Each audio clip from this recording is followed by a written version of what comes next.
예수님께서 믿지 않은 그 영혼들에게 계속해서 문을 두드긴다는 거예요. 그렇지만은 아무리 예수님께서 문을 두드겨도 절대로 문을 열지 않는 그런 사람이 있다는 것이죠. 저희 친정아버지가 지금은 이제 친정아버지께서 소천하셨어요. 근데 저희 친정엄마가 이제 권사님이시거든요. 그래서 친정아버지를 위해서, 그 영혼 구원을 위해서 얼마나 많은 기도를 했겠습니까? 평생을 기도를 했어요. 그런데도 그 강팍한 마음이 전혀 막 유순해지지를 않는 거예요.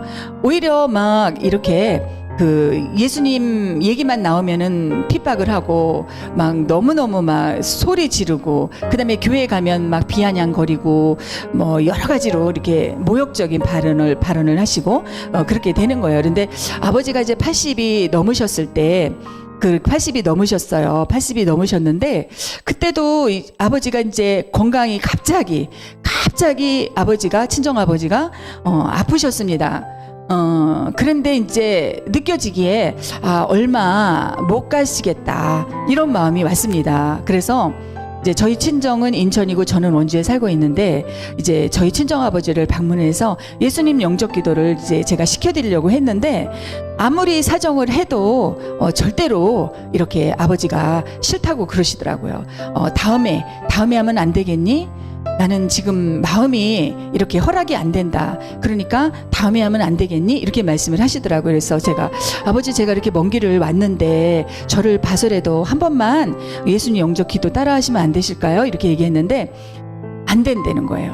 그게 마음에 허락이 안 된다는 거예요.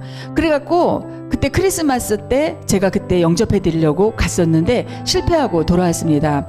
그러면서 제가 그때 돌아와서 굉장히 후회를 한 게 뭐냐면, 나는 영적 전쟁터로 나가면서 너무 무방비 상태로 내가 나갔구나. 나는 무기를 갖고 나가지 않았구나. 영적 전쟁터에 내가 나가면서 그 영혼 구원을 위해서 내가 영적 기도를 시키려고 내가 거기를 갔음에도 불구하고 나는 무기를 갈지 않고 나갔구나 하는 것이 너무 깨달아졌습니다.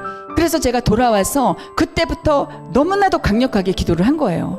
그 완전히 영적 이 무기를 예리하게 간다는 것은 뭐냐면 우리가 기도의 자리에 있는 거예요. 기도의 자리에 강력함으로 나가는 것입니다. 낮이고 밤이고 그냥 애통하면서 그 영혼이 지옥 가면 안 되니까 우리는 계속 기도하는 것입니다. 그래서 저는 저희 친정아버지가 지옥 가는 것만큼은 정말 부끄러운 구원이라도 받아야지, 그토록 평생을 우리 엄마는 아버지의 영혼 구원에서 기도했는데, 그런데도 그것이 숲으로 들어가면 안 되잖아요. 그렇기 때문에 아주 그냥 애통해하면서 막 영적 무기를 간 거예요. 막 기도했습니다. 그렇게 하는데 이제 아버지 상태가 너무나도 안 좋아졌습니다. 그래서 이제 다시 그때 이제 인천에 길병원이라는 곳이 있어요. 그래서 거기로 갔습니다. 가서 아버지한테 이렇게 좋은 말을 이렇게 많이 했습니다. 그래서 제가 아버지 영접 기도를 시키려고 그냥 이렇게 이례적으로 간 게 아니라 일주일이든 열흘이든 그냥 거기서 머물러서 아버지를 위해서 섬겨드리고 기도하고 하면서 기필코 영접시켜서 아버지 이 지옥 가는 거는 정말 면하게 해야 되겠다. 그렇게 이제 결정을 하고 가족들에게도, 남편에게도 그 얘기를 하고 제가 이제 간 거예요. 가서 계속 기도를 했습니다. 그런데 거기 가서 어떤 일이 있었냐면 하나님께서 그 길병원 에서 얼마 떨어지지 한 100여 미터 정도, 150여 미터 정도 떨어진 교회가 하나가 있더라고요. 근데 거기는 정말 한 번도 제가 가본 적이 없는 교회잖아요. 근데 하나님께서 거기 가서 저 아버지를 위해서 대성통곡을 하게, 기도를 하게 하셨습니다.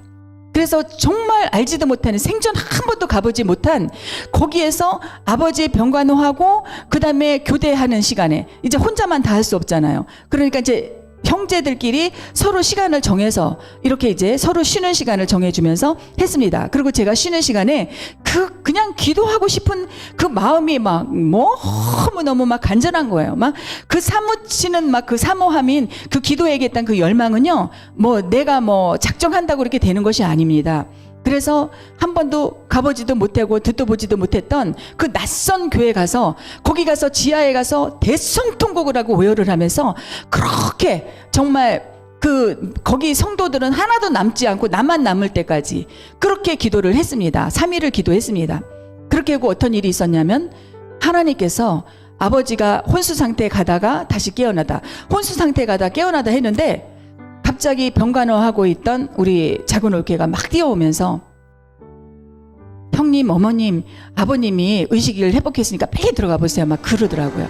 그래서 이제 거기를 갔습니다.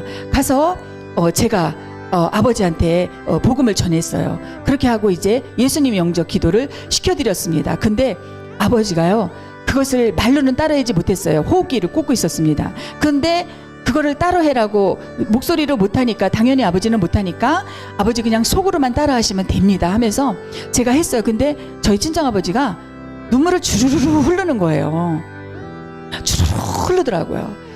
그러면서 이렇게 이제 아버지가 그날 이제 영접 기도를 다 시켜드렸어요. 근데 이제 아버지가 이렇게 뭐라고 하면은 눈으로 말하라 했어요. 알아들었으면 눈으로 깜빡깜빡 해보라 했어요. 근데 아버지가 눈을 깜빡깜빡 하는 거예요. 그렇게 해서 이제 영접 기도를 했어요. 그러고 나서 아버지가 혼수 상태로 다시 빠지고 그렇게 다시는 깨어나지 못했습니다. 그렇게 했는데 이제 그 구원의 확신이, 저는 구원의 확신이 있었어요. 근데 이제 주변의 식구들은 구원의 확신이 없었던 거예요. 그러니까 이제 그때 당시에 초등학교 6학년짜리 그 손녀딸한테 이제 꿈에 나타나서 세족식을 해주시는 예수님께서 오셔서 저희 친정아버지 침대에 이렇게 걸터 앉아 있는데 아주 빛으로 환하게 둘러싸여 있는데 그 대야에다가 깨끗한 물을 떠다가 발을 씻겨주더래요. 저희 친정아버지 발을. 그런 거예요. 그러니까 회개가 됐다는 거예요. 그러니까 우리는 혼수 상태에 있고 병상에 있는 사람 과연 알아들을 수 있을까? 그렇게 해서 복음 전하는 것을 포기하면 안 된다는 뜻이에요. 왜냐하면 우리가 중보기도 할 거 하고 그 다음에 예수 영접기도 하면 그 다음부터는 성령님이 일을 하시는 거예요. 성령님께서 그동안에 우리가 그렇게 우리 할 일을 다 하면 그 다음부터는 하나님이 하시는 거예요. 그러면서 그 영혼을 하나님께서 데리고 가시는 거예요. 그래서 저와 여러분은 영혼들을 위해서 항상 끊임없이 이렇게 기도해야 될 줄 믿습니다.